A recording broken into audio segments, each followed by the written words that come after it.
Bonsoir. Au nom des Jésuites du Canada, j'ai le grand plaisir de vous accueillir à la deuxième séance de notre série La crise climatique, comment trouver l'espérance à travers une vision trinitaire de la création. Merci d'être des nôtres ce soir. Avant de commencer, j'ai quelques instructions à donner pour que les personnes qui voudraient suivre la conférence en français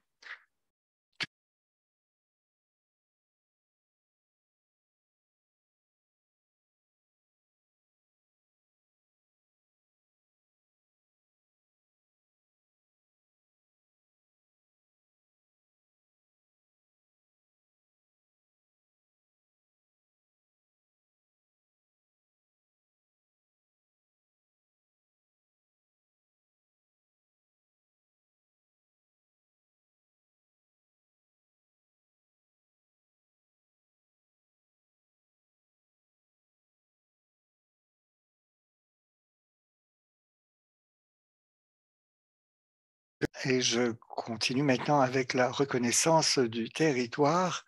Commençons par reconnaître les territoires sur lesquels nous nous trouvons aujourd'hui. Nous nous réunissons sur une plateforme virtuelle, mais reconnaissons l'importance des territoires où nous vivons. Nous voulons confirmer notre engagement à améliorer les relations entre nations et améliorer notre connaissance des nations autochtones et de leur culture. Au Canada, d'un océan à l'autre, nous reconnaissons les territoires ancestraux et non cédés des Premières Nations, des Métis et des Inuits. Nous reconnaissons les erreurs du passé et nous nous engageons, chacun à notre façon, à avancer dans un esprit de réconciliation et de collaboration. Il y a quelques autres précisions techniques à régler avant de commencer, comme la dernière séance. Celle-ci durera 90 minutes, ce qui comprend la présentation et une période de questions. Veuillez inscrire vos questions dans la boîte de questions. Si vous les inscrivez dans la boîte de clavardage, nous pourrions ne pas les voir. Une dernière chose, l'enregistrement de chacune des séances, et celle d'aujourd'hui, sera envoyé aux participants, aux personnes qui sont inscrites dans 3 jours ouvrables. J'ai maintenant l'honneur de vous présenter de nouveau le Père John McCarthy. Le Père John travaille sur la biodiversité des lichens de Terre-Neuve-Labrador à l'herbarium du département de biologie de l'Université Laurentienne à Sudbury, en Ontario. Il a des diplômes avancés en théologie, un doctorat en écologie des forêts boréales et une maîtrise en sciences des sols. En 2002, il a reçu la médaille d'or du prix canadien de l'environnement dans la catégorie Terres et forêts pour son travail sur la conservation de la forêt boréale à Terre-Neuve.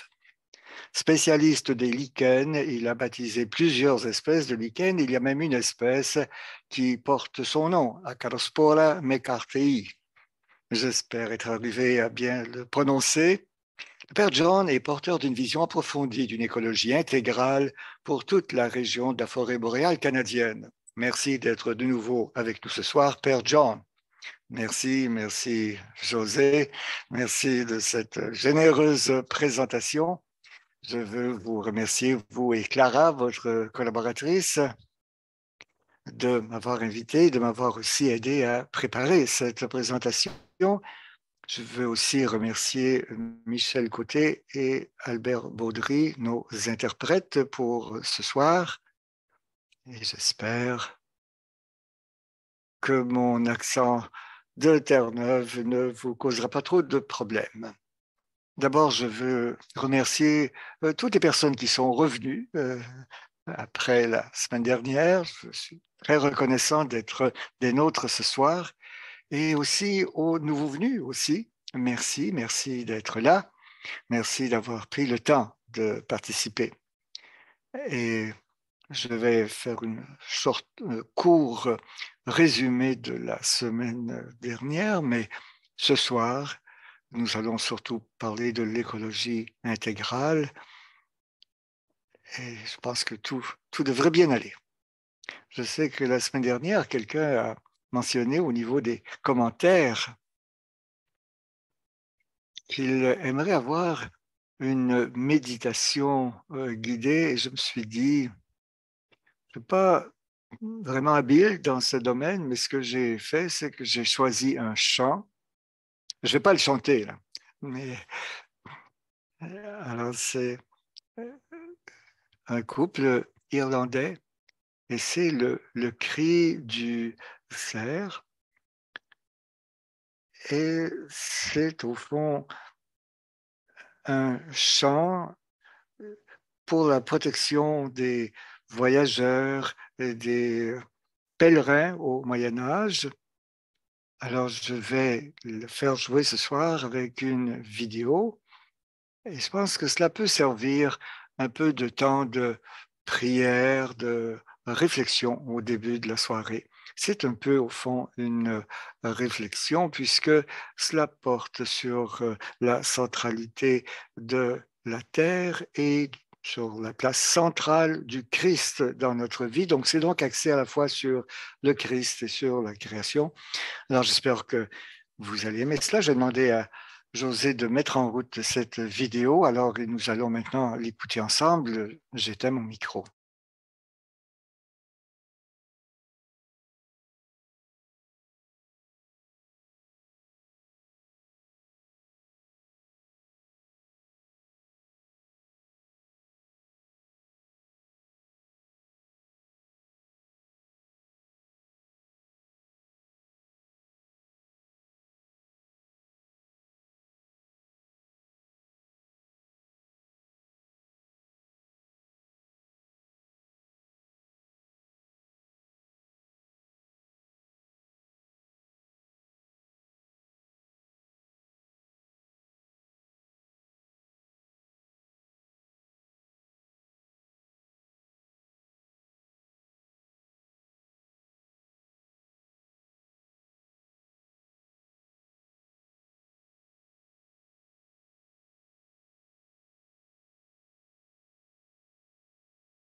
Merci, José. J'espère que moi, je pourrais écouter cette voix pratiquement toute la journée, en particulier ce chant qui est effectivement une méditation profonde.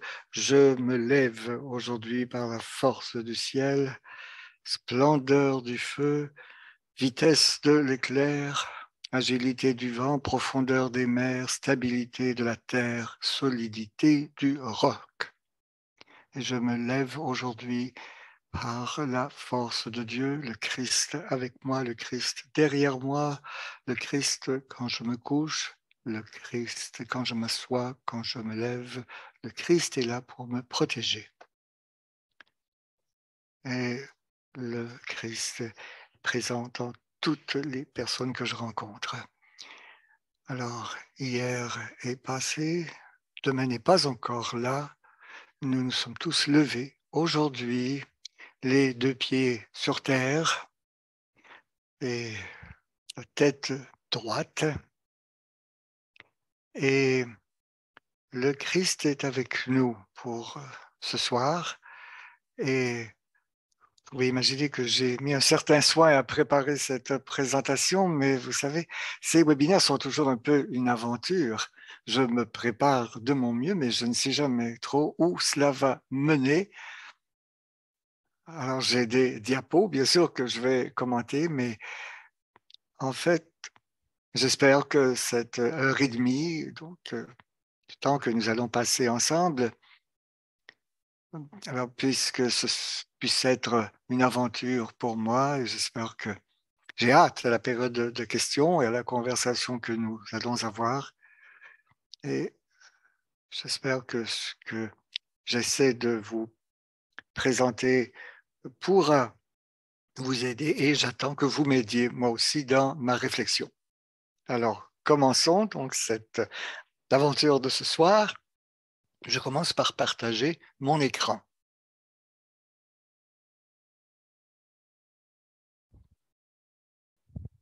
Alors, José, est-ce que vous pouvez confirmer que c'est bien? C'est parfait. C'est parfait, merci. Alors, la crise climatique, comment trouver l'espérance à travers une vision trinitaire de la création?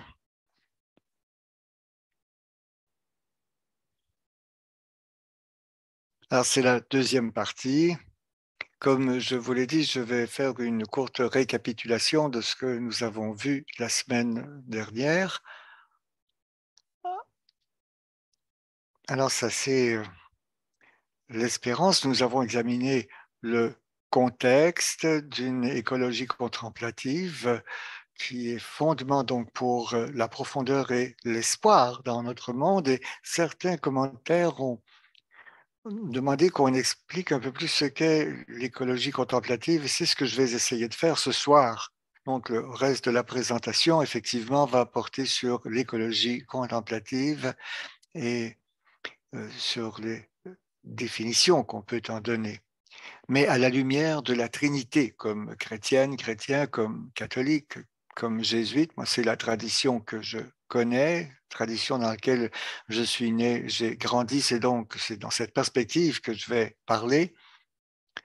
D'autres traditions peuvent aussi représenter une voie vers l'écologie contemplative, mais je vais vous présenter ce que moi j'ai vécu comme dans une perspective chrétienne et catholique.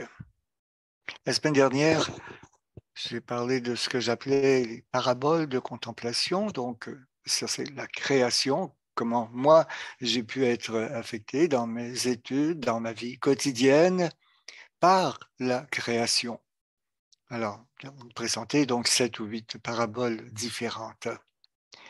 Et ce soir, nous allons voir comment la Trinité, comment les fondements trinitaires de notre foi, donc Dieu le Père, le Fils, le Christ et l'Esprit Saint, donc, qui sont au fond la base, hein, le dogme fondamental, la vision fondamentale du christianisme, comment cela peut servir de base à notre espérance. Et pour ceux qui étaient là la semaine dernière, il y avait cette toile de David Blackwell que vous voyez ici sur la gauche, qui est un peu un symbole donc de la dimension profonde. C'est dans l'Atlantique Nord. Alors, vous savez, la densité de la glace fait que la plus grande partie de l'iceberg est sous l'eau, donc 90% de l'iceberg est sous l'eau. Vous avez des pêcheurs donc, dont le navire a pris feu et qui sont sur un bateau de sauvetage et ne savent pas ce que l'avenir leur réserve. Mais en fait, d'une certaine façon, ils ne reconnaissent pas donc la vie qui existe en profondeur sous leur canot de sauvetage. Alors, en d'autres mots, je pense que l'écologie contemplative nous demande d'aller sous la surface des choses, nous apprend à aller donc au-delà des 10% de la vie que nous voyons spontanément pour au fond, nous aider à reprendre nos sens spirituels, à redécouvrir en nous la dimension spirituelle qui nous donne une vision nouvelle et différente face à l'univers créé. C'est un peu ce que j'entends ici par écologie contemplative. Alors, voici certaines des paraboles que nous avons évoquées la semaine dernière à partir de mon expérience aux études, en recherche, le temps que j'ai passé sur le terrain, en forêt et sur l'océan. Alors, vous étiez ici donc la semaine dernière. Alors, cela vous rappelle ce que nous avons vu.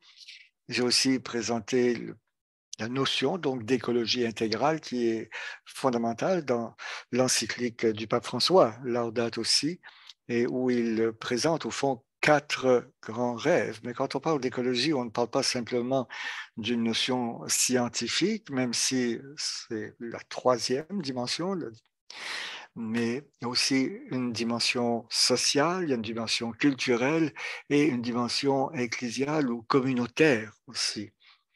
Alors, il y a cette vision de quatre rêves qui, ensemble, forment ce que nous appelons cette écologie intégrale, cette écologie holistique de l'ensemble qui reprend donc les idées lancées par Jean-Paul II déjà.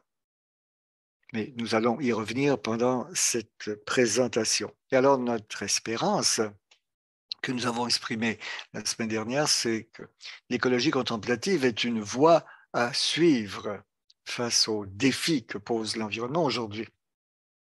Une voie à suivre, et c'est l'hypothèse que je vais développer ce soir, c'est que c'est le mystère de la Trinité qui est au fond de cette approche, le fondement de l'écologie contemplative, et c'est ce qui nous permet de devenir des acteurs de changement et des porteurs d'espérance.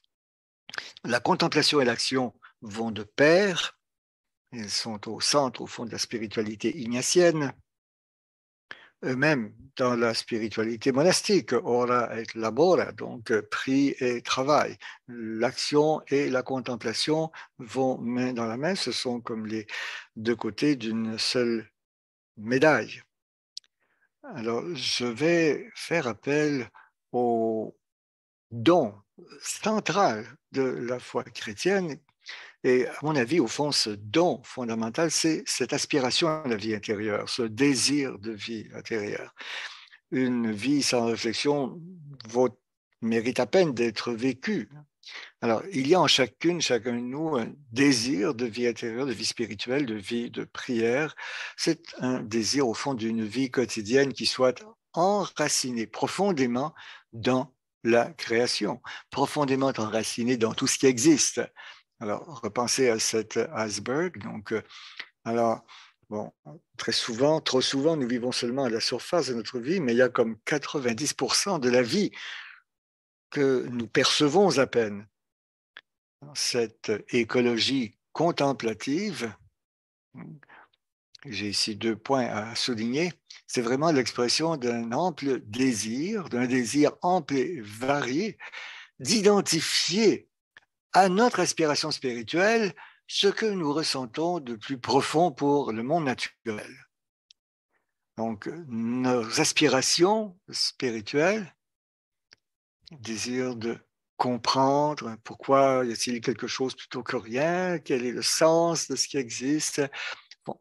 Et comment donc tout cela et comment notre foi se rattache à notre maison commune. Donc, la spiritualité est essentielle pour nous aider à établir une relation riche de sens avec le monde naturel et il nous permet de vivre une réponse porteuse d'espérance. Parce que souvent, lorsque nous abordons des questions liées aux défis écologiques aujourd'hui, souvent, la première réponse qu'on donne est sur le plan économique, politique ou scientifique ou technologique. Bon, bien sûr, toutes ces choses sont nécessaires, mais à mon avis, elles ne sont jamais suffisantes. C'est toujours un oui, mais il y a encore autre chose, parce que je pense que notre réponse doit avoir une dimension religieuse, spirituelle, contemplative, affective. Donc, nous devons arriver à ce niveau de profondeur. Il nous faut aller plus creux que le niveau strictement économique, politique, scientifique ou technologique. Comme je l'ai dit, toutes ces choses-là, oui, sont essentielles, et nous avons besoin donc du meilleur système politique, économique et, bon, et une technologie qui soit humanisante. Mais à la base, la source des valeurs, au fond, eh bien, elles viennent du langage sacré de nos différentes traditions de foi. Et je pense que même des personnes qui se disent non-croyants, dans ce sens qu'ils ne se rattachent pas à une religion organisée, ont aussi le sens de ce qui est bien, de ce qui est vrai, de ce qui est beau. Et cela, à mon avis, c'est au fond comme une réaction religieuse, puisque vous aspirez à faire le lien entre toutes vos expériences. Donc, ce soir, comme nous l'avons fait au début la semaine dernière, je nous invite à être particulièrement attentifs à la pleine expérience que nous avons de la création, que ce soit au niveau des politiques que nous discutons, au niveau de l'éducation, dans la recherche, ça peut être aussi une promenade en forêt, enfin, mais quelle que soit notre expérience, il y a à cette expérience une profondeur qui est source de vie. Et comme Ignace le dirait, Dieu parle à l'intérieur de notre âme. Alors, il n'y a pas seulement des données, bon, il y a des données auxquelles nous devons être attentifs, mais il y a aussi des données d'un autre ordre, d'un ordre intérieur, qui sont aussi importantes que les données économiques, politiques ou scientifiques. D'ailleurs, ces autres données viennent après. Dans notre système de valeurs, il s'agit pour nous de savoir, compte tenu de nos valeurs, quel est le genre de politique, quel genre d'économie, quel genre de système d'éducation voulons-nous, mais en fonction de ces valeurs plus profondes. Donc, les valeurs religieuses sont plus fondamentales pour notre action. C'est la priorité. Mais je pense que trop souvent, nous passons à côté de ça parce que en fait, nous sommes placés devant ce qui est le plus important et c'est le sacré. Pour moi, le sacré, c'est ce qui compte le plus, ce qui est vraiment important. Pourquoi est-ce que vous accepteriez de donner votre vie? Alors, quand vous vous levez le matin, qu'est-ce qui vous pousse donc à commencer votre journée? Alors, si on réussit à identifier ce qui est le plus important, ce qui compte le plus, vous êtes en train de mettre le doigt sur le sacré. Alors, mon hypothèse, si vous voulez, c'est que, alors, est-ce qu'on peut définir la Trinité? Non, c'est quelque chose qui est un peu au-delà des mots. On parle de Dieu, on parle de Christ, mais quand même, il faut essayer de mettre des mots sur les choses. Alors, nous avons hérité de cette tradition, de cette idée, donc qui remonte à des siècles et des siècles, cette idée que Dieu se révèle de façon trinitaire. Il y a une pluralité dans notre expérience du sacré.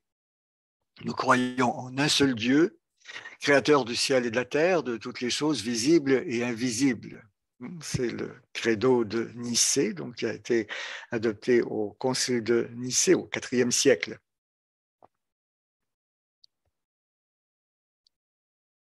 Et nous croyons en Jésus-Christ.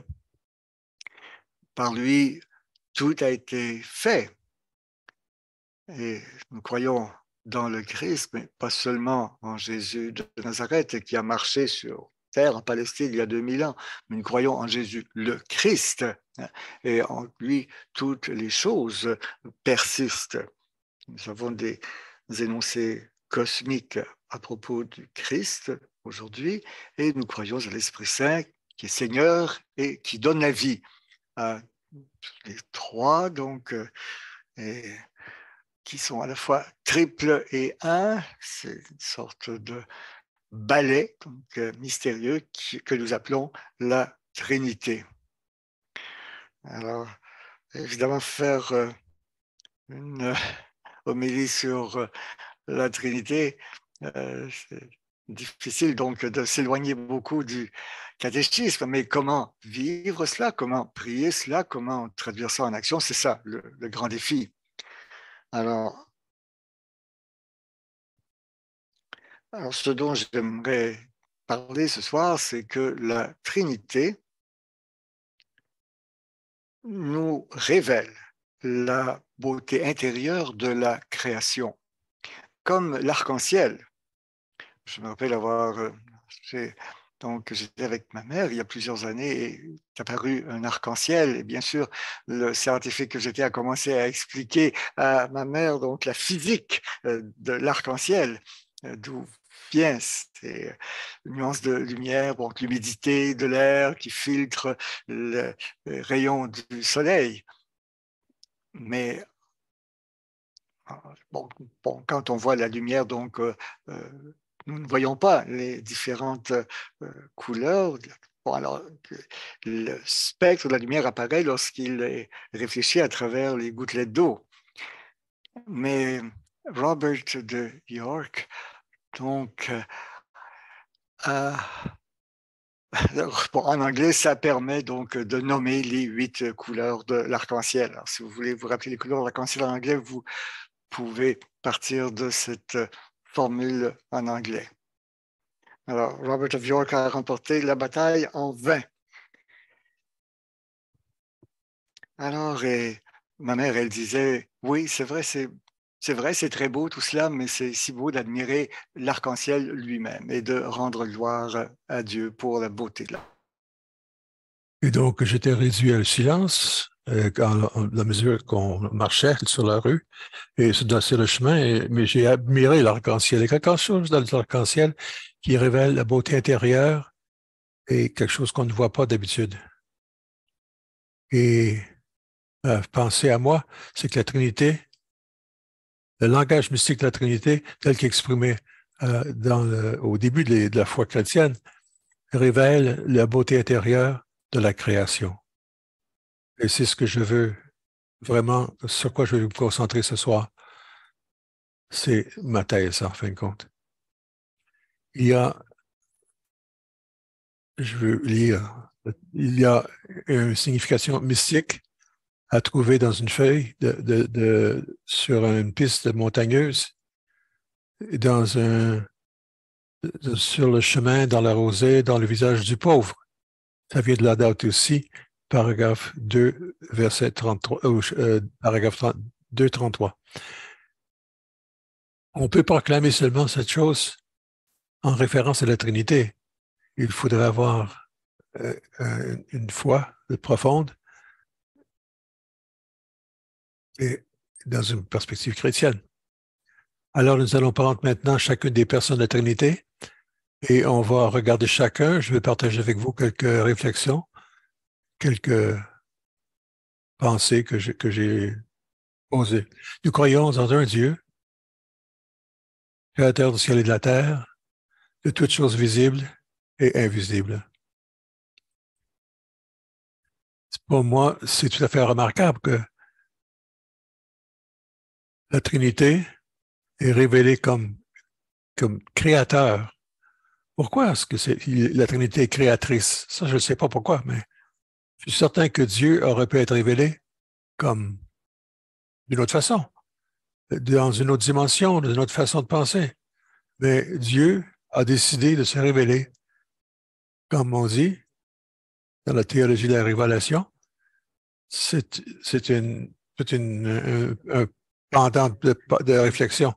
Mais le Dieu se révèle comme créateur. Quand j'étais jeune, je disais, c'est de plus en plus loin de ma vie d'aujourd'hui, quand j'écrivais des lettres, je le fais des fois, quand j'envoie des différentes courriels, j'aime écrire avec ma main, ma plume, quand j'envoie des lettres ma famille, mes parents. L'adresse, c'était John McCarthy, 23 Blossom Avenue, au Mount Pearl, Terre-Neuve, Canada, Amérique du Nord, Hémisphère Nord, Terre, euh, système solaire, univers et infini. C'était le retour, l'adresse de retour sur chaque enveloppe. Je suis certain que les gens ont ri de cette affirmation, mais au début, mais j'ai toujours l'impression que le monde est grand. Le monde est beaucoup plus grand que mon adresse sur la rue Blossom. Et donc, j'ai passé beaucoup de temps à étudier l'astronomie quand j'étais jeune. Dans notre propre univers, par exemple, notre galaxie, par exemple, c'est le Voie lactée, c'est une bande d'étoiles dans le ciel qui traverse le ciel de gauche à droite. Et souvent, on le voit quand on n'est pas dans une ville trop éclairée. C'est la Voie lactée. Et nous sommes à l'extérieur de la Voie lactée. On regarde de loin vers l'intérieur. Les astronomes nous disent que la Voie lactée est 150 000 années-lumière de diamètre.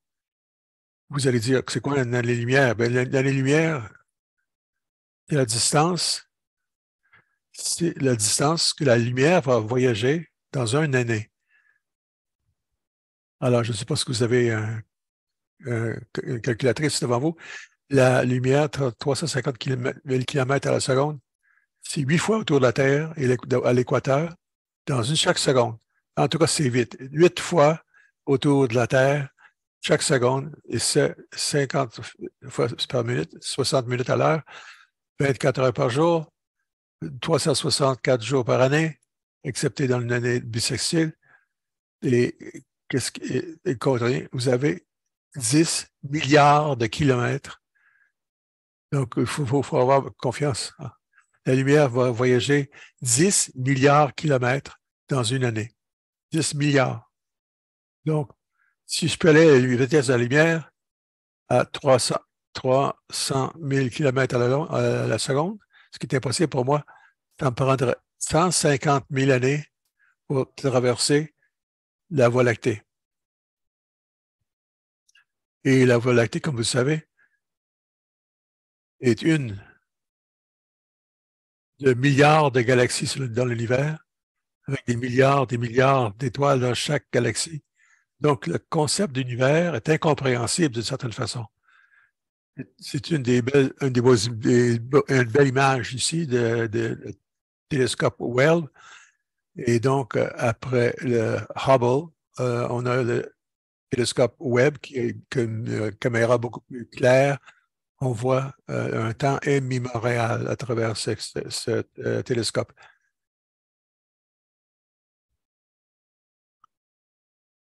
Alors, on avait le Webb, et on avait le Hubble, et ensuite on voit le télescope de Webb. Aussi, ça s'appelle la création, les piliers de la création, mais ce sont des tonnes de gaz. Si on voit une image où la naissance et la mort des étoiles, c'est pour ça qu'on appelle ça les piliers de la création. Les étoiles naissent, les étoiles meurent. Et donc, nous avons cette vision incompréhensible. C'est une des premières images de l'univers. Ça vient le télescope de James Webb, une image du tout début de l'univers. Peu après le Big Bang, donc il y a quoi, 30 milliards d'années plus et quelques, si vous pouvez vous imaginer ça. Donc la lumière que nous voyons dans cette image a pris des milliards d'années pour nous atteindre. Et donc ce que nous voyons maintenant, on regarde dans le temps, et alors qu'on regarde les tout débuts de l'univers. Et donc, quand on y pense,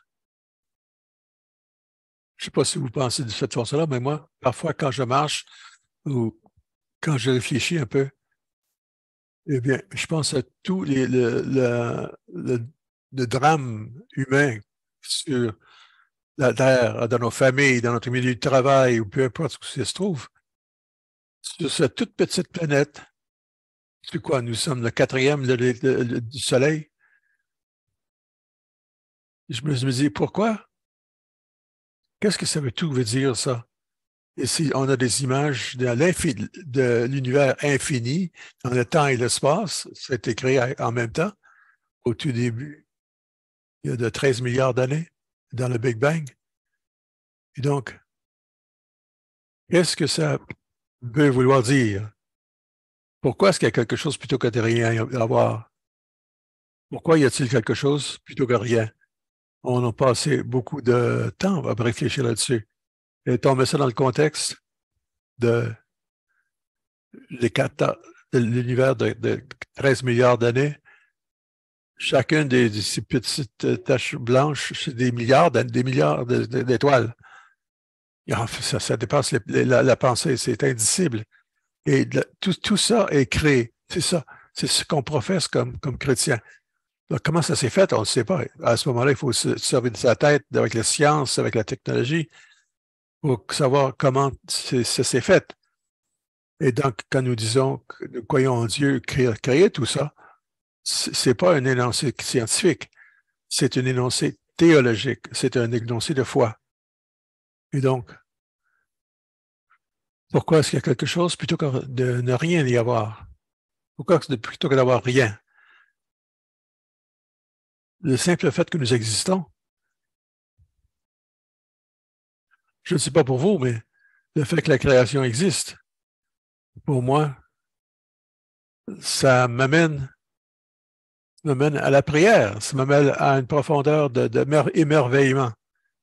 Et donc, quand nous disons que Dieu est créateur, nous disons que la variété infinie de vie vient, parce que tout est don dans ce cas-là. Tout est don. L'idée que Dieu est créateur, ça veut dire que tout vient et tout existe à travers l'amour de Dieu. Un Dieu qui crée. La création n'est pas nécessaire, mais elle dépend sur Dieu. C'est aléatoire, mais la création est. Donc, c'est un don pur et simple. Et nous disons créé par amour.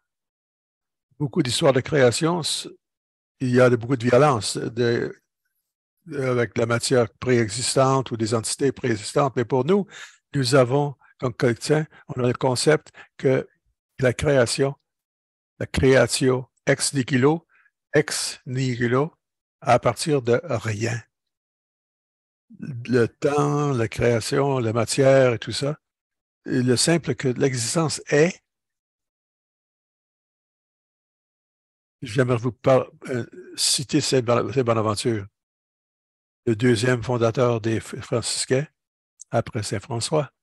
Aussi ce qu'il a dit concernant le concept des deux livres de la Révélation. Il dit, il y a deux livres de la création. Il y a le livre de la nature et l'écriture. Voici ce qu'il dit. Celui qui n'est pas éclairé par de telles splendeurs dans la chose créée, il est aveugle. La personne qui demeure n'écoute pas ce qui se passe, est sourd. Celui qui ne loue pas Dieu ne connaît pas Dieu. Celui qui ne tourne pas vers les premiers principes après tant de signes est un fou. Et voici ce qu'il dit. Ouvrez vos cœurs, alertez les oreilles de votre esprit, ouvrez vos lèvres et que votre cœur vous permettrait de voir, entendre, louer, adorer, magnifier et honorer votre Dieu dans chaque créature. Quand j'étais ordonné, j'avais un texte de Saint Bernard de Clairvaux que j'ai mis sur ma carte d'ordination. C'est un cistercien qui a réformé les bénédictins au 12e siècle. Voici ce qu'il disait dans une lettre à un autre moine. Toi, moi, dit-il, tu vas apprendre davantage des arbres et des pierres que toute lecture. Tu vas apprendre plus dans la pierre et les feuilles que de quelques mètres que ce soit. Donc, que ce soit la variété des flacons de neige, chaque humain est différent, comme chaque flacon est différent. Nous appelons ça Homo sapiens, et nos génomes sont assez distincts. Chacun est différent, comme on sait.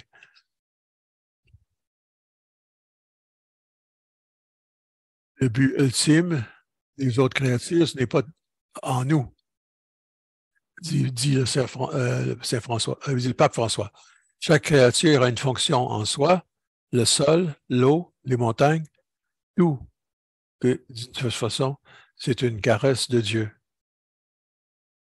On peut le dire, je pense, parce que nous croyons dans la création, que tout ce qui existe révèle quelque chose de celui qui l'a créé.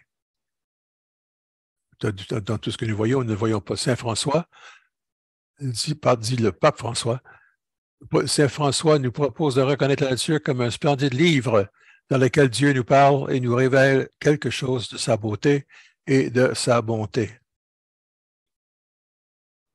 Laudato si, paragraphe 12, au début. Et donc, le pape François a pris François, le nom François, selon Saint François.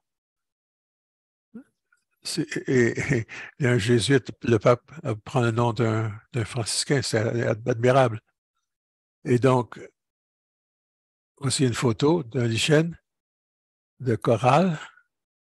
Ça s'appelle Apsophorus composis. Ça pousse sur des arbres dans les parties humides, en terre neuve et sur des places où il y a beaucoup de vent. Et les gens me demandent à quoi ça sert. Et je leur dis, ils ont des propriétés pharmaceutiques, des propriétés écologiques, esthétiques, des propriétés de la beauté. Et moi, j'aime dire que je comprends la question. Moi, je réponds en disant, les champs servent parce qu'ils existent tout court. En d'autres mots, le génome, la composition du lichen est spéciale. Ça produit une variété de vie que personne ne peut produire sur Terre. C'est un donné, ça existe. Et d'une certaine façon, le lichen glorifie Dieu parce que tout ce qui est de Dieu, fait par Dieu, aimé par Dieu, et en son sens en Dieu, reflète l'image de Dieu. Notre tradition nous dit que nous sommes créés à l'image et à la ressemblance de Dieu. Et en même temps, le lichen est créé dans l'image de Dieu tout aussi, même à leur façon. Dans les montagnes, les baleines, les insectes, peu importe ce que c'est, tout exprime quelque chose de la croyance trinitaire que nous croyons de tout ce qui est vu et tout ce qui est visible et invisible de Dieu. Donc, c'est là l'émerveillement, l'intuition d'émerveillement et le fondement de l'émerveillement dans notre foi chrétienne, le créer à partir de rien Et c'est fondamental également pour les trois grandes foi abrahamiques. Les Juifs, les musulmans ont tous la même intuition, cette même intuition de la création, que tout est créé pour la gloire de Dieu. Donc, en fin de compte, tout est appelé à rendre gloire à Dieu au plus haut des cieux. Dans le Gloria, le dimanche, les fidèles vont dire gloire à Dieu au plus haut des cieux. Et c'est vrai. Gloire à Dieu dans le plus haut des cieux. C'est pas le gloire au président ou au roi ou quoi que ce soit. Non, on donne gloire à Dieu au plus haut des cieux à cause de tout ce que Dieu a fait et protège et appelle à devenir. Alors, c'est le type de Dieu, le Dieu créateur. Le deuxième personne de la Trinité, nous croyons en Jésus-Christ. Par lui, tout a été créé. Ça, c'est un drôle d'énoncé, du moins je le pense. À travers lui, tout a été créé. Comment est-ce qu'on arrive à dire quelque chose du genre? On pense à Jésus de Nazareth, sur terre, Terre sainte, etc., etc. Mais maintenant, nous disons que à travers lui, tout a été créé. Et le Premier Testament disait la même chose. En Corinthiens, en Colossiens, Hébreux, on porte témoignage d'un Christ dans qui et par qui tout a été créé et par lequel tout doit être transformé. On se rassemble tout dans le Christ sur ciel et sur terre. En Colossiens, toutes choses sont tenues ensemble par lui. Et Dieu est l'alpha et l'oméga, le premier de toute la création. Et donc, ce sont des affirmations intéressantes que toute la création est christique. Et à travers l'incarnation de Dieu, toute la création a assumé une perspective de gloire. Nous connaissons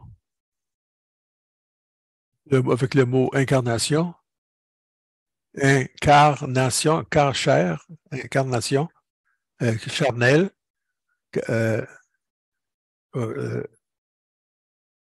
en Terre-Neuve, on a une plante qui mange des insectes et donc c'est dans les termites. Donc, il y a une plante qui mange chili con carne, incarnation, la chair. Donc, Dieu est incarné, donc prend chair. C'est vraiment quelque chose qui nous épate parce que on dit que le kénos de Dieu est quelque chose de Dieu devenu humain, pas seulement humain, mais un esclave. Non seulement un esclave, mais il est mort sur la croix. Et c'était le résultat de la pire chose. Si les Romains n'aimaient pas quelqu'un, on le publiait, on le crucifiait publiquement et on le laissait là, dans le public, pour plusieurs jours. Donc, ça devient notre foi. On dit que le Christ Jésus, en tout, par qui tout a été créé. Donc, c'est un genre on a des histoires remarquables. L'incarnation, à Noël, que nous célébrons, l'incarnation, c'est l'histoire de femme enceinte, une jeune vierge enceinte, et ensuite une vieille dame qui n'était plus supposée d'avoir d'enfant. Et les deux deviennent enceintes et accouchent à Jésus et Jean-Baptiste. Donc, c'est vraiment incarné, c'est corporel, coronaire. Un jésuite théologien allemand disait que les chrétiens sont des matérialistes sublimes. Et il n'en parlait pas comme une façon réductionniste. Avec l'incarnation de Dieu dans le corps et le sang du Christ, la matière a pris une toute autre dimension pour le chrétien. Donc, le chrétien est très, très important. Et c'est le cœur de notre foi. C'est malheureux que nous avons une spiritualité qui du 18e siècle, malheureusement. Et on pense que la spiritualité est éthérée. Mais les chrétiens disent non. La spiritualité est incarnée. C'est fortement enraciné. Nous croyons en Christ Jésus, vrai Dieu, divin, mais vraiment homme aussi. Et c'est remarquable que nous puissions être les deux ensemble, l'un côté de l'autre. C'est exactement ce que j'ai appris en théologie. C'est plus jamais un ou l'autre. C'est et. Et. C'est corps et âme. C'est ciel et terre. C'est noir et jour. Gauche et droite. Haut et bas. Corps et âme. Vraiment Dieu et vraiment humain. Et donc, à partir du ciel, on peut passer, on professe dans le corps, une fois que Jésus meurt, il rentre en enfer. Et c'est un énoncé remarquable, en d'autres mots. Il n'y a pas de place qui nous séparait de l'amour de Dieu. Il n'y a pas de place cachée. Donc, de partir du ciel jusqu'à l'enfer, Dieu est là. Et disons que Dieu devient humain. Et nous le voyons dans l'Eucharistie, quand nous traduisons « Voici mon corps, mon sang, mangez mon corps, mangez, voici mon corps, mon sang ». Mais les disent que de traduire « Buvez mon sang et mangez ma chair », c'est « Mangez ma chair et prenez mon sang », un peu comme un vampire. Et ça, si on regarde les Écritures, c'est à ce moment-là que les gens ont arrêté de suivre Jésus à travers cet évangile. Moi, j'aurais fait la même chose, boire du sang et manger le corps. Le christianisme est devenu tellement incarné, centré sur le corps. Et donc, c'est intéressant. Tous nos débats aujourd'hui sur la vie, qui nous sommes, et les différentes choses, c'est tout attaché au corps. C'est tout attaché à la vie humaine. Donc, c'est très important pour nous. Le christianisme nous dit que c'est là à travers le Christ.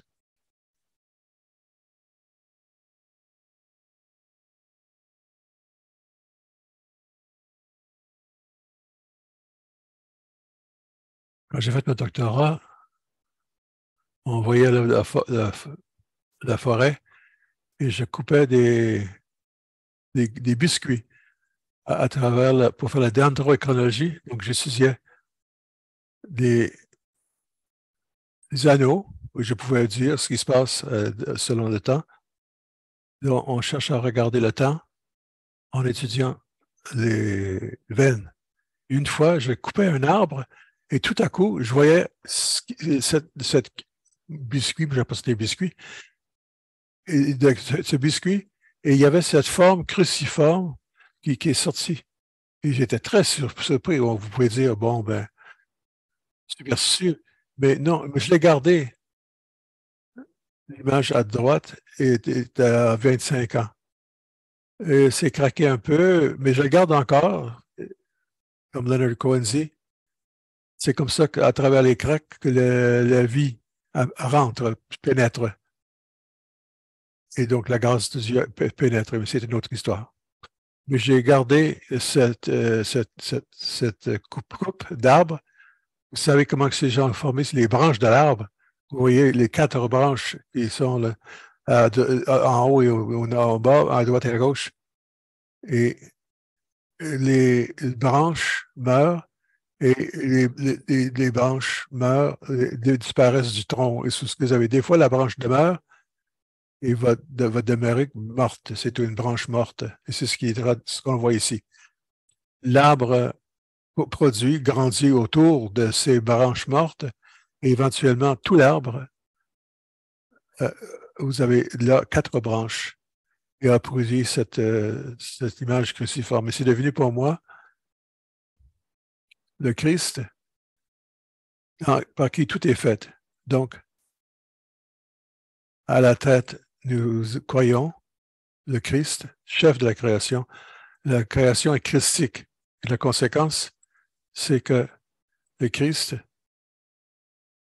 est le responsable de la création. Le Christ, donc, il y a un potentiel de résurrection, possibilité de résurrection dans tout la création. Voici, c'est une image de centre d'Anishinaabe. C'est 4 pieds de haut avec de Blake Depasquier, mais Winston, un artiste de la tradition de la région des Grands Lacs. Et il présente l'arbre de la vie. Vous voyez la cruciforme, vous voyez le Christ. Sur l'arbre de vie, un cèdre, il est crucifié. Et donc, l'arbre devient crucifié, mais toutes les branches sont remplies de toutes sortes de relations, tous les animaux, tout ce qui vit. D'une certaine façon, dans la souffrance, toute la joie de la vie est dans la vie du Christ. On peut prophétiser que toute la création est résurrectionnelle. En d'autres mots,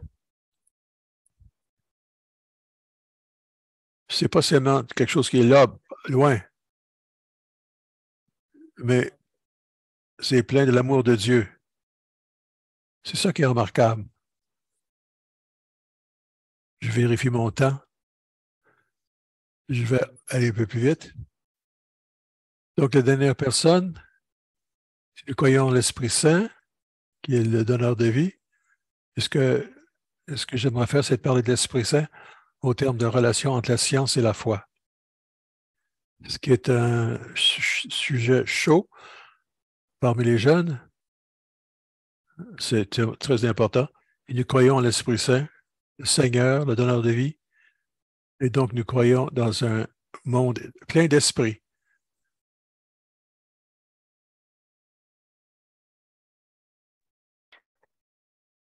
Mais dès l'origine, le souffle de Dieu, l'Esprit de Dieu planait sur les eaux. Donc, l'Esprit est une force présente dans la création et on peut voir que toute l'évolution du monde et du cosmos montre l'Esprit qui donne la vie et il produit un univers ouvert. Nos vies sont ouvertes. Nous ne sommes pas enfermés dans une boîte. L'Esprit nous appelle à une vie nouvelle constamment, comme il appelle toute la création à la nouveauté. Donc, à bien des égards, la science est une façon de trouver un sens à la création, comme la spiritualité, comme la théologie.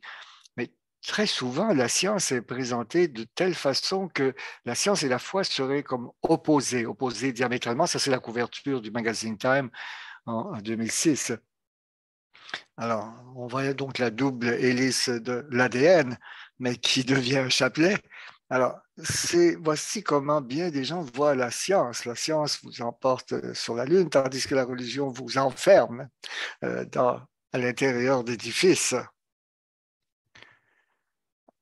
Alors, évidemment, c'est une référence au 11 septembre, mais c'est un peu la conception dominante des relations entre la science et la foi qui serait diamétralement opposée. Ça, c'est un livre de Richard Dawkins, un ancien professeur pour l'interprétation de la science à l'université de Cambridge. Ça, c'est un best-seller, donc il a publié il y a plusieurs années, donc L'illusion de Dieu. C'est un grand écrivain, mais voici comment il parle de l'hypothèse de Dieu.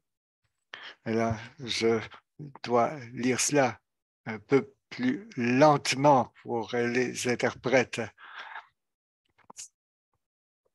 Alors voici comment il décrit donc le Dieu du Nouveau Testament. Le Dieu de l'Ancien Testament, donc dit le professeur Dawkins, est probablement le personnage le plus désagréable de toute la fiction. Jaloux et fier d'être jaloux, il est injuste, il n'a aucun sens du pardon, il est revanchard, assoiffé de sang, il est misogyne, homophobe, raciste, il infanticide, il pratique le génocide, il utilise des épidémies, un sadomasochiste et quelqu'un qui n'en finit plus d'intimider les gens. Alors, vous avez un peu l'idée donc de cet ouvrage. Alors, ce qu'il dit, c'est que dès que nous nous débarrasserons de la religion, mieux le monde s'en trouvera. Alors, un autre exemple de cette façon de penser, Jerry Coyne, qui est professeur de biologie de l'évolution à l'Université de Chicago, donc la foi contre les faits, pourquoi la science et la religion sont incompatibles. Alors, évidemment, ils sont diamétralement opposés. La science présente une vérité objective et universelle, présente des faits donc, qui peuvent être prouvés.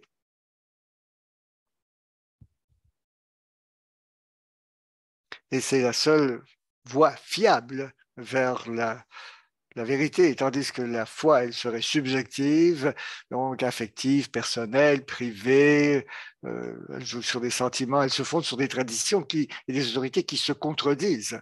Alors pourquoi donc faire confiance à la religion? Mais si la foi est opposée à la science, et ce n'est pas mon idée, mais il y a plus de 35 cratères sur la Lune qui portent des noms de prêtres jésuites.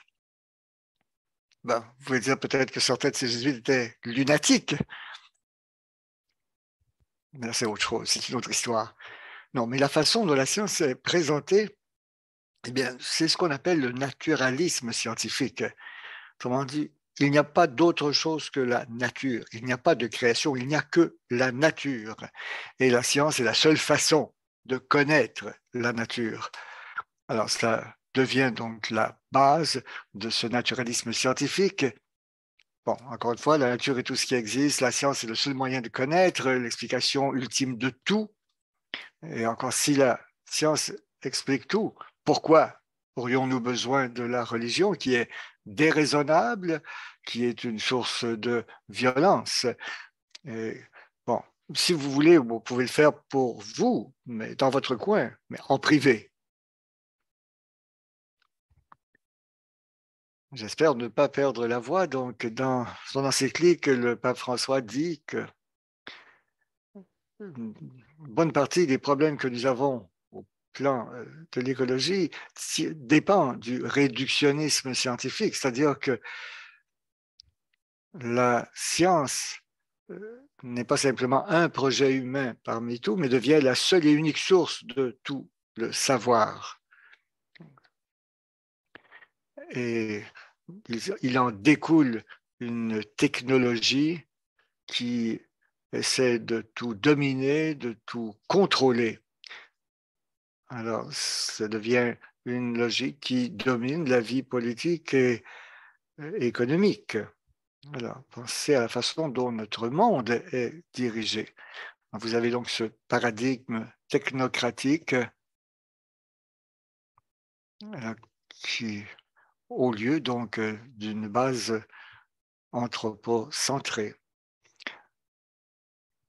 Mais les gens diront que l'humain n'est rien d'autre que, donc par exemple, des neurones ou bon, un ensemble de molécules. Mais moi, je dirais plutôt qu'il y a beaucoup d'autres façons de connaître et de savoir.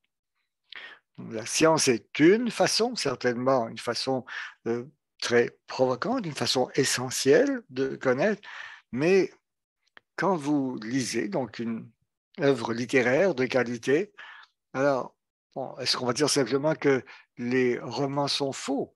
Hein, on oppose souvent la fiction à la non-fiction, mais vous savez que très souvent, on découvre ce que c'est qu'être vraiment humain dans la grande littérature, la littérature classique, les grands ouvrages, la poésie, même le théâtre. Adam a connu Ève et le reste nous connu. Mais en fait, nous connaissons par amour. Quand mon père est décédé il y a 3 ans, ma mère et lui ont vécu 63 ans ensemble, à travers les hauts et les bas. Bien, à travers ces 63 ans d'amour, ils ont appris à connaître ce que c'est qu'être humain.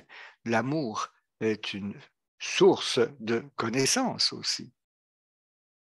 La beauté, les beaux-arts, la musique, la peinture, la sculpture, la danse. Donc, la beauté nous fait connaître. Donc, la science, souvent dans le domaine de la théorie, elle a sa façon d'approcher le réel, elle a ses propres façons de vérifier ses canons, et c'est certainement essentiel, et c'est une voie vers la vérité. Mais voici une façon qui me semble utile de regarder tout cela. Alors, c'est tiré donc de philosophe et théologien américain, mais son nom m'échappe. Alors, il parle donc des couches de sens. Alors, quelqu'un pose la question, pourquoi est-ce qu'il y a un feu qui brûle dans votre jardin? Bien, quelqu'un pourrait dire, il y a un feu dans mon jardin parce que les liaisons covalentes entre le carbone, l'hydrogène, donc il y a 300 ans, donc dans l'arbre qui pratiquait la photosynthèse, sont maintenant déliés et l'énergie qui se dégage est libérée sous forme de lumière et de chaleur. Donc, alors la lumière solaire d'il y a 300 ans et le feu que vous observez aujourd'hui. C'est la raison pour laquelle il y a ce feu dans mon jardin. Alors, c'est une approche donc scientifique. Alors, pourquoi y a-t-il ce feu dans le jardin? Ben non, il y a ce feu parce que j'ai allumé une allumette. C'est moi qui ai allumé le feu. Donc, c'est très simple. C'est la raison pour laquelle il y a ce feu. Alors, pourquoi y a-t-il un feu dans le jardin? Ben, c'est parce que nous sommes en train de célébrer l'anniversaire de notre fille, notre petite fille de 5 ans. Donc, c'est sa fête d'anniversaire et nous avons un feu de joie dans le jardin. C'est ça la raison pour laquelle il y a un feu. Alors, dans chaque cas, vous avez raison, c'est vrai. Dans les 3 cas, les 3 énoncés sont vrais, mais ces énoncés sont à différents niveaux de sens. La tradition intellectuelle catholique nous invite à voir qu'il y a entre la foi et la raison, donc il y a le ciel et la terre, le corps et l'âme, donc, mais la science est aussi une activité religieuse en quête de vérité. Et la foi est aussi une activité raisonnée. La foi, euh, seulement la foi sans la raison, c'est une hérésie. Donc la foi et la raison doivent se rencontrer. C'est certainement donc des grands enseignements du pape Benoît XVI. Donc, en somme, euh, toute cette dimension de relationnalité, la science nous dit que tout est connecté, tout est interrelié. Alors, la Trinité donc souligne notre relation avec la création, souligne cette dimension de relationnalité au cœur de toute la création. La Lune est attirée par la Terre, les personnes sont attirées les unes par les autres, ils forment des familles, des communautés. Tout cela, d'une certaine façon, me semble-t-il, est une expression de la relationnalité qui est inhérente à toute la création, comme elle est inhérente à la Trinité elle-même. Et quand vous regardez la diversité de la vie sur la planète, donc nous avons probablement identifié 2,5 millions de créatures, mais en fait, les observateurs les plus prudentes diront qu'il y a peut-être 25, 50, 100 millions d'espèces que nous ne connaissons pas. Nous en découvrons constamment. Donc cette diversité de la vie donc, vient de cette énergie donc, au sein de la danse trinitaire. Donc la vie l'énergie qui émane de la création est extravagante. Alors, les vertus donc, que nous pouvons appliquer à notre vie spirituelle, d'abord la gratitude envers Dieu créateur, le fait que tout soit créé, ce n'est pas nous qui l'avons fabriqué, la joie et l'enracinement dans le Christ incarné, ce qui est vraiment important donc, dans la vie quotidienne, dans la vie de famille, donc joie et l'enracinement dans le Christ incarné. Et ensuite l'espérance et la confiance en l'Esprit. Nous croyons en l'Esprit Saint, qui est Seigneur et qui donne la vie. Donc, notre confiance en l'avenir, en dépit de tout ce que nous voyons autour de nous aujourd'hui. Donc, encore une fois, j'y reviens, donc la Trinité révèle la beauté intérieure de la création. En fait, il y a un mystère à contempler dans la joie et dans la louange. C'est ce qu'on appelle l'écologie intégrale. Je pense que au bout du compte, le secret du salut est caché dans la création.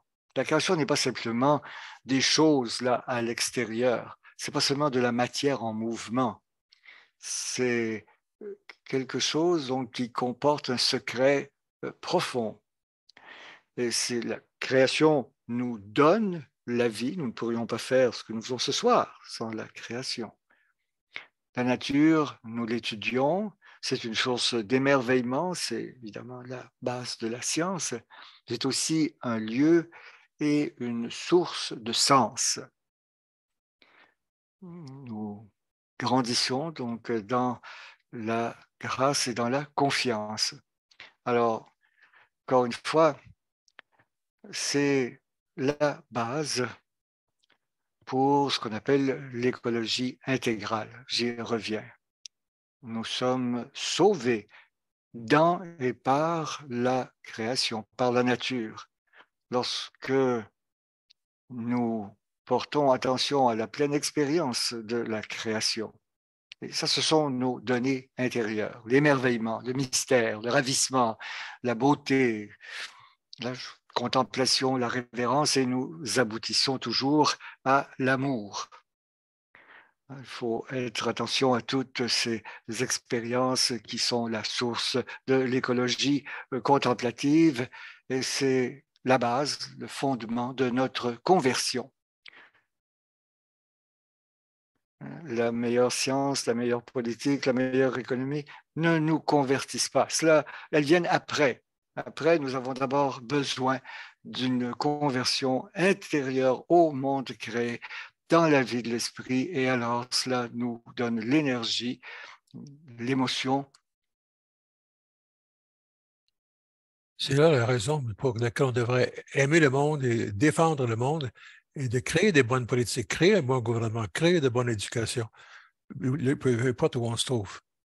Donc, ce que je dis, c'est que qu'est-ce qui peut nous amener cette profondeur? Voyez-vous? Cette profondeur de la baleine dans l'Atlantique, à côté de l'iceberg. C'est ça le langage, je pense, qui est souvent non inutilisé et non pas accepté dans le discours public. Mais il y a un vrai besoin d'avoir cet approfondissement. J'allais parler de ça au niveau de l'écologie contemplative. Il y a certains points. C'est un langage qui nous amène à la conversion.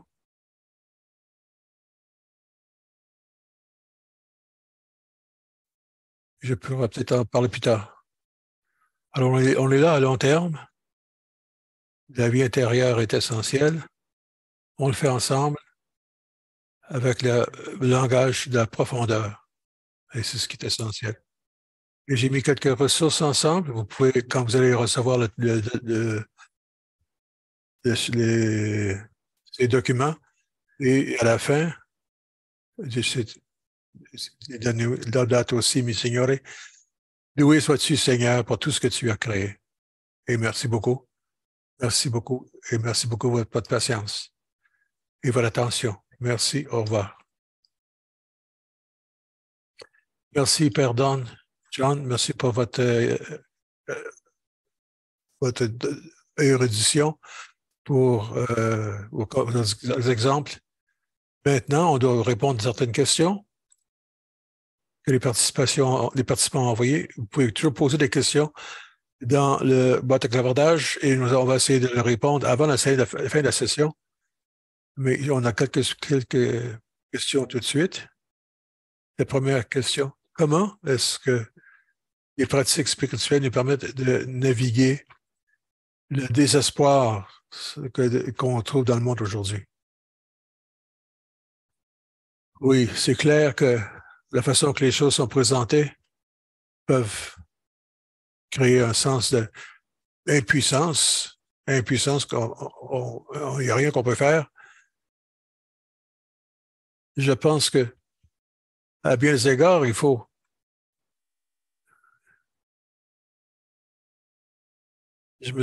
quelque part dans les Écritures, on parle de Jésus. Les disciples ne pouvaient pas écarter les diables ou les démons. Jésus dit, cette sorte-là, ces démons ne peuvent être exclus à travers la prière et le jeûne. Et je pense que ce qu'il comprenait, ce qu'il voulait dire, c'est qu'il peut y avoir un certain sens d'impression. Les démons, c'est des démons d'impuissance, de perte d'espoir, il n'y a rien qu'on peut faire. Il y a un fardeau pesant qu'on peut remettre sur nos épaules. Et je pense que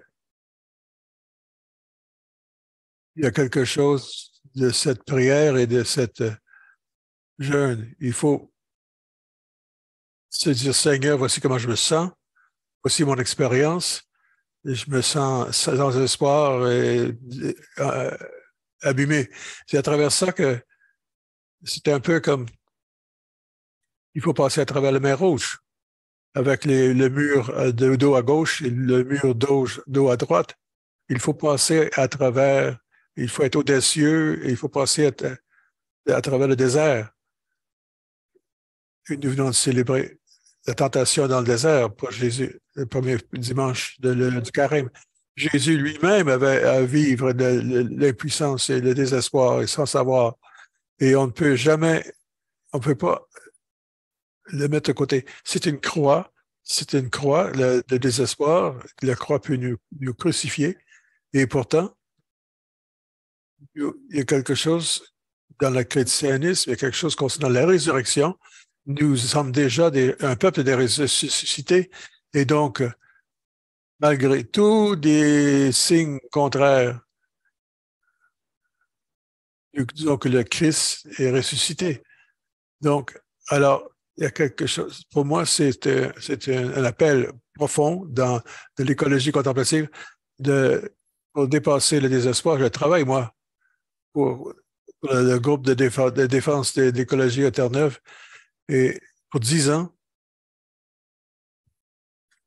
je ne pense pas, selon mon mandat,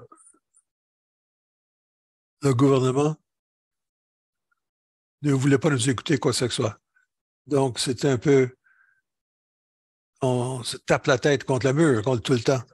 Et donc, comment maintenir à long terme l'espoir? Il faut que, c'est là où, c'est la raison pour laquelle je suis concentré sur la vie intérieure, c'est que la vie intérieure doit nourrir la profondeur du cœur, de l'âme, doit être au fond de chacun de nous. Et ça va nous donner une ressource pour aller à long terme. Et ça ne sera pas nécessairement tous nous qui allons le faire, d'autres générations ont à le faire, ce qu'ils ont à faire. En parlant d'engagement avec les communautés et les décisionnaires, comment est-ce qu'on peut intégrer des responsables et des groupes pour aider l'avenir en regardant l'avenir de Sudbury? Oui, José le mentionnait, nous avons une retraite écologique l'été dernier ici, 8 jours, surtout les jésuites. Selon les exercices spirituels, nous avons utilisé les Écritures de la Terre comme contexte pour notre retraite. Comme vous le savez peut-être, non seulement Sudbury, nous avons de la pollution à Sudbury depuis plusieurs années avec les mines et le fond des minerais. C'est devenu même un peu comme la Lune. Tous les arbres étaient morts à cause des sévères dioxyde dans l'atmosphère. Les gens se sont réunis depuis 50 ans. Ça fait 50 ans qu'ils travaillent. Ils ont pu amener des gens de tout parcours, le gouvernement, l'industrie, l'académie, l'université, et les réunir et, de fait, répondre à la question comment est-ce qu'on peut restaurer un peu de vie. Ils ont encore beaucoup de choses à faire, mais venir à Sudbury aujourd'hui, n'importe quand durant l'année, le changement, la restauration de l'écosystème, ils ont même, le Sudbury a gagné un prix en 1992. S'il n'y avait pas c'était pas approche religieuse, ça n'a jamais été présenté comme une fête religieuse, mais c'était vraiment un travail de l'esprit, quant à moi.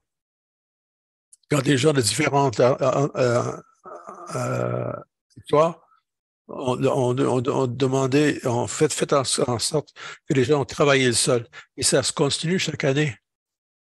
Sudbury est un exemple tout à coup clair de l'industrie, la restauration d'une terre industrialisée. Ça fait partie du mystère Pascal, quant à moi. Et il y a plusieurs groupes à plusieurs égards. Il faut regarder dans vos quartiers. Qu'est-ce qui se passe autour de vous? Qu'est-ce qui est sacré pour vous? Et il y a définitivement des gens, des groupes impliqués. Si vous êtes dans un contexte paroissial, il y a beaucoup de choses à faire. À toute petite mesure ou encore plus gros. Une autre question. Quelqu'un demande de quelles ressources on va partager ces diapos plus tard, 3 jours plus tard, on va inclure les ressources. Ou bien il faut faire un choix parce qu'il y a 3 ou 4 sites web importants, je pense, et de groupes, et 4 ou 5 ou 7 livres, si vous voulez les lire quelque chose là-dessus, pour approfondir la question de l'écologie. Là, j'ai trouvé utile, ça, vous allez certainement les trouver utiles vous-même. Quelqu'un a demandé des ressources pour la méditation, contemplation des galaxies. Bon, il n'y a rien me vient à l'esprit à ce moment-ci. Je pourrais je pourrais trouver ça plus tard et les remettre à José. Il pourrait les inclure parce qu'il y a des œuvres là-dessus, de côté pratique. Et de fait, nous avons une rencontre demain avec Novalis, les éditeurs, de créer une ressource ou une retraite. Une retraite écologique pour les paroisses du Canada et des États-Unis. On va revenir dans 2 ans. Mais il y a des choses que je vais essayer de produire et je le donnerai à José. On va le partager sûrement. Une question personnelle. Quelqu'un me pose la question. Dans ta vie et ta carrière, quand tu pensais d'être un jésuite? Pourquoi? Il reste 5 minutes seulement. Non, je suis entré jésuite après, j'ai fait ma maîtrise en chimie. J'étais à l'Université de Floride à l'époque. J'avais 25 ans. J'avais pris une décision. J'allais faire mon doctorat en sciences ou j'étais à un carrefour. J'ai décidé d'entrer chez les jésuites à ce moment-là. Dieu merci. Mon provincial, le supérieur jésuite, m'a envoyé pour mon doctorat après mon ordination. Donc, j'étais un étudiant mûr. Et qu'est-ce qui vous a attiré? Qu'est-ce qui m'a attiré? Ah, une bonne question. Oui. J'ai pris conscience que je pensais à la vie religieuse même quand j'avais 15, 16 et 10 ans plus tard, je suis rentré. Donc, ça m'a pris 10 ans. Dieu est très patient. Mais j'ai pris conscience que si je n'allais pas voir, venez et voyez, que j'aurais toujours en train de me questionner. J'avais cette impression que je ne serais pas satisfait si je ne faisais pas un tour pour regarder qu'est-ce qui se passait. Et c'est mon salut, si vous voulez, c'est quelque chose qu'il fallait que je fasse. Merci pour cette question. Merci d'avoir partagé ça. Question différente. Comment est-ce que la conversion écologique peut réduire ou améliorer la qualité de la planète? Pour la conversion écologique, je pense que c'est fondamental parce que les gens qui sont dans le gouvernement, on est tous dans le gouvernement, l'industrie, l'université, dans les familles. Tout le monde est impliqué d'une certaine façon avec l'avenir de notre écologie. Les gens prennent des décisions. Et donc, si on peut être aussi libre que possible à l'intérieur et d'avoir une relation émotive et affective avec le monde, je pense qu'il y a quelque chose, notre prise de décision va être touchée par ça. Si nous avons une approche purement technocratique, scientifique, où on se concentre, où la matière est simplement la matière et qu'on peut utiliser comme on veut, bien, on va prendre nos décisions là-dessus. C'est parce que ça va devenir notre système de valeurs. Et si nous croyons que d'une façon ou l'autre, toute la création est pleine d'amour et de la miséricorde de Dieu, eh bien, ça va changer. Ça devrait nous aider à avoir d'autres valeurs. Et dans le gouvernement, ou dans l'industrie, ou dans l'académie, ça nous aidera à prendre des décisions à la lumière de nos valeurs. Donc, est-ce que c'est la conversion intérieure à la beauté de la création qui a son propre droit d'exister? Et nous disons que, d'une certaine façon, on ne peut pas le dire explicitement, mais seulement dans son cœur, quand on le décide, comment allons-nous gérons la compagnie de forêt ou de mines ou quoi que ce soit. Comment est-ce que nous allons gérer le système d'éducation avec ces valeurs en tête? Donc, c'est fondamental, non? Que les gens qui des hommes qui sont libres spirituellement et qui ont une relation profonde, une relation intime avec toute la création et qui établir des conséquences politiques dans la prise de décision.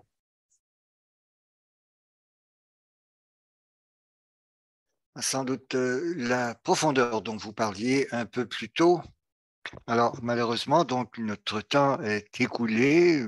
Nous ne pouvons pas prendre plus de questions. Je tiens à vous remercier d'avoir été là. Merci à toutes les personnes qui ont participé. Merci, Père John.